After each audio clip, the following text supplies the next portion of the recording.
नमस्कार मैत्रिणींनो, पुन्हा एकदा स्वागत करते माझ्या एका मिनी ब्लॉगमध्ये। तर कसे आहात? मस्त ना? तर मस्तच राहिलं पाहिजे।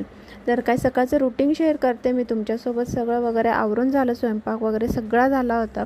सकाळी टिफिनमुळे लवकरच होतो, मग काय किचन वगैरे क्लीन करायचा राहिला होता तोही करून घेतला आणि बाकी राहिलं होतं लादी पुसायचं। ते पुसून झाल्यानंतर मला 11 वाजता करायची होती खिचडी साबुदाण्याची, कारण होता माझा उपवास म्हणून। त्यानंतर मी डायरेक्ट संध्याकाळचं रुटीन शेअर करते तुमच्यासोबत। आणि आज होतं पार्थिव शिवलिंगची पूजा, म्हणूनच मी त्याच्यासाठी पार्थिव शिवलिंग वगैरे 7ला लाईव्ह सुरू होणार होतं पंडित मिश्राजींचं, म्हणूनच करून ठेवले। आणि कोणी कोणी पूजा केली मला ते कॉमेंटमध्ये नक्कीच सांगा।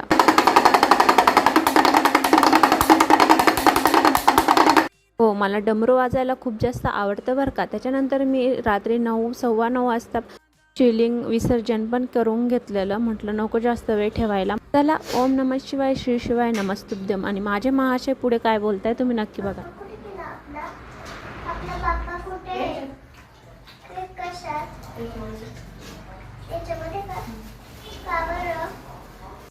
तर मग व्हिडिओला आवडला असेल तर चॅनलला लाईक करा, सबस्क्राईब करायला विसरू नका। Thank you for watching.